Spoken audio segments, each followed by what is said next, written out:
Thank you, Professor Abbas, and thank you for that reminder that, for the last 70 years, we keep talking about security, and everything we've done has made us less secure, and exacerbating anti-American sentiment throughout the world, not just in the region. So we need to review what the security measures are and get rid of geopolitical biases that actually compromise our security as citizens of the United States. Next, we have a person that I have a tough time keeping up with. She is in at every sector of work, whether it's providing scholarships for rising stars in public policy and media, teaching, moderating panels. She moderated the panel before. Now she's a speaker, just to prove the point. She is an associate professor of political science at Long Island University, and her topic is U.S. foreign policy and authoritarianism, implications for democracy in the Muslim world. Please welcome Professor Dalia Fahmy. Thank you so much. It's tough to follow these two speakers. I actually want to problematize the title of the panel, the U.S. international responses to democratic backsliding in the Muslim world, because it assumes that there's a causal arrow here, that there is a democratic backsliding that begins in the Muslim world. And I actually want to problematize that and talk about the global resurgence of authoritarianism and the democratic backsliding everywhere, and ask ourselves, why do we see it as, for example, a fundamentally Middle Eastern issue and not something bit more global? Yes, I'm going to pay particular attention to the Middle East today, where a region where authoritarian governance is deeply entrenched and is continuously evolving. And I want to talk about the manifestations of this evolution. But authoritarianism is on the rise. According to Freedom House, 2024 marked the 18th consecutive year of global democratic decline. The regression is not uniform. Yes, it has different dynamics in different regions of the world, but the global trend is undeniable. And I think in building on the last two speakers, looking at 20 years of war in Afghanistan, where did that lead us? The Taliban are back. We talk about Iraq as an oops, right? The former president said, Iraq, oops, right? With that, the global implications of what U.S. foreign policy has done, and Gaza being a fulcrum of how we will forever think about international human rights, international law, and how we talk about liberalism and democracy. Perhaps it's redefining how we should see ourselves.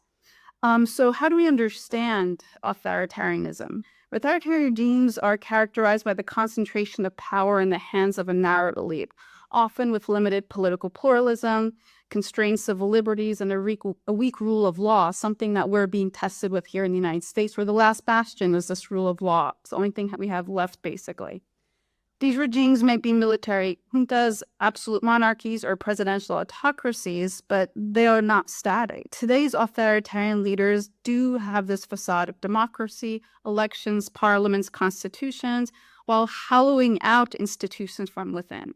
What we're seeing globally is a form of authoritarian resilience, where regimes are learning from one another, adapting, or even cooperating on how to resist democratization. So what's fueling this rise? This idea of a disillusionment with democracy. Although earlier today I did talk about how there's 78% of those of civilians in the Middle East that were polled say they do support democracy, good governance, transparency, and elections. There's this also a narrative rising globally about a disillusion with democracy, especially in its perceived inefficiency and failure to deliver, right? Which is what we're hearing here in the United States, for example. The second are the technological tools of surveillance and control, which make repression much more sophisticated and much more globalized. Again, where are these companies from? Where do they sit? And who's buying the technology? I'll discuss shortly. Geopolitical realignment, the role of the United States and how it's waning. We see a rise in Russia, China, Iran, and others offering global alternatives. And economic volatility, exacerbated by war, climate change, and post-pandemic instability. Now, how do these manifest particularly in the Middle East? While the Middle East is often regarded as the bastion of authoritarianism, The region has more monarchies and fewer democracies, but this generalization actually obscures a couple of important nuances.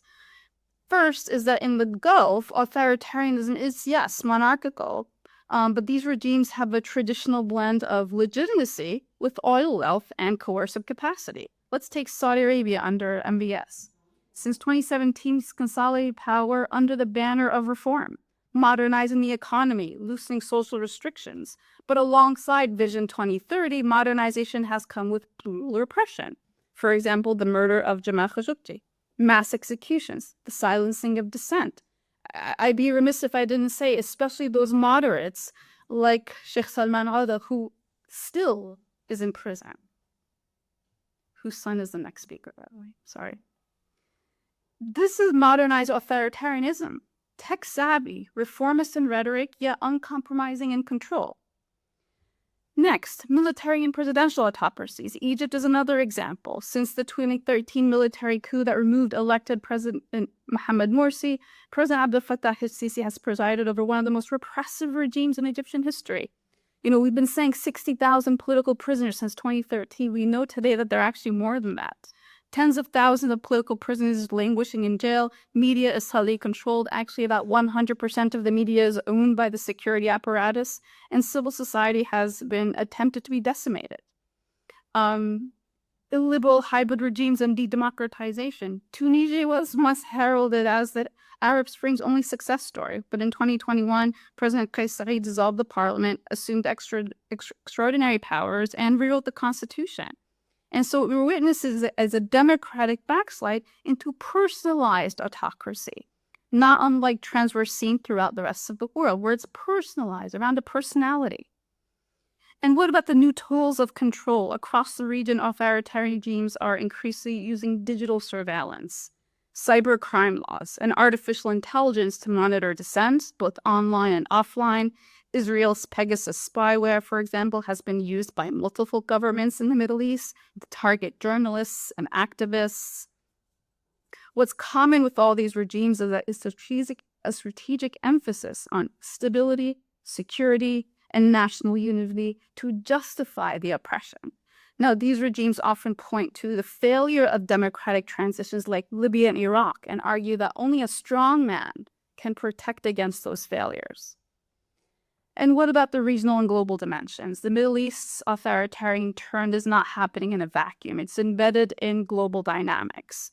Authoritarian regimes are learning and supporting one another. For example, the UAE and Saudi Arabia backed Sisi's coup in Egypt and have supported other illiberal actors in the region, often framed as a fight against political Islam, but it's also a battle against democratic norms. What about the authoritarian international? Russia and China have both increased their footprint in the region. For example, Russia's military support for Assad when he was in power helped him stay in power. What about China, meanwhile, offering a different model for economic development without political liberalization? That's investing heavily in Gulf economies. And as multipolarity weakens the leverage of Western democracies, it emboldens local authoritarians, seeing that they have alternatives. And finally, what about the role of the United States and how it's contributed to its authoritarian persistence throughout the region through selective engagement? While Washington historically has supposedly promoted democracy rhetorically, it supports autocratic regimes for so-called strategic interests.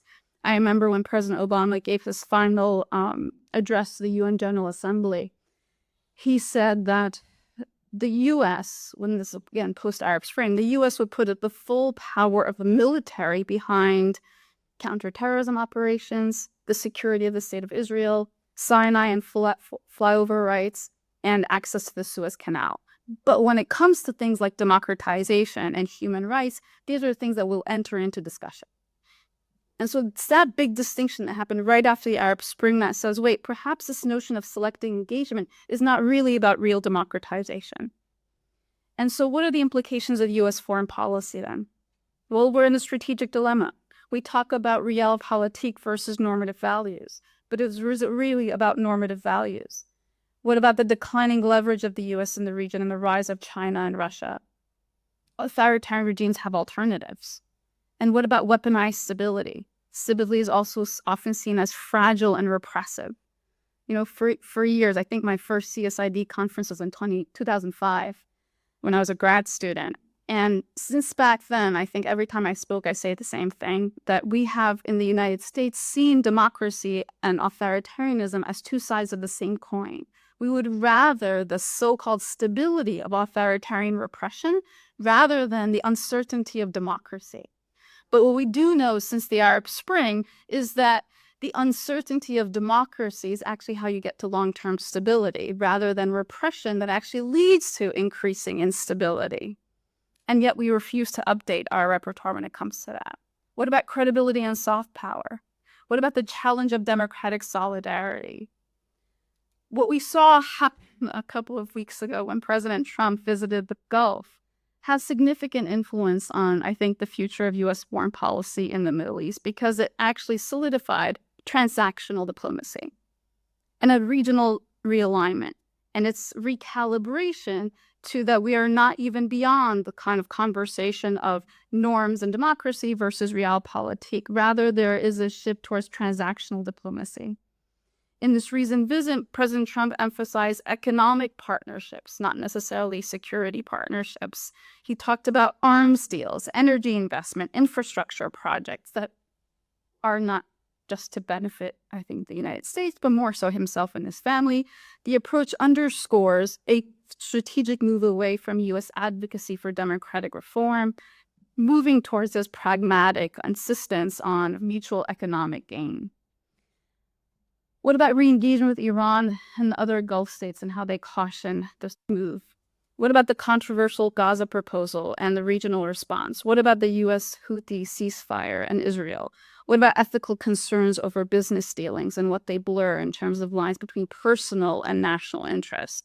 Do we even talk about national interests in the way we did historically about long-term interests? And so President Trump's recent trip signifies a strategic pivot in U.S. Middle East policy characterized by a focus on those transactional relationships. While some see this as pragmatic, it's a departure from traditional advocacy for democratic reforms. We actually didn't hear the word democracy used. We didn't hear the term international human rights.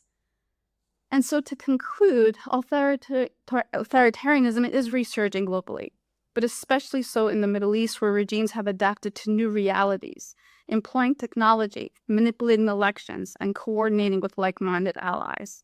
For U.S. foreign policy, this represents an interesting challenge. How do you balance this new understanding of pragmatic transactional interests with how we understand democratic values and how we used to historically talk about democratic values and democracy being the gateway to long-term stability? Is democratic peace theory dead? Well, there's no easy answer. But what's clear is that ignoring authoritarianism in the name of stability is not sustainable. And perhaps we need to look at the future talking about reality as it is, not between democracy and authoritarianism, but between flexible resilience and guerrilla control, between inclusive governance and elite domination. And what does it mean to actually have civil society engagement and principled leadership? In the Middle East, or in this regard, will remain a key battleground in the struggle of how we define long-term stability for the United States. Thank you.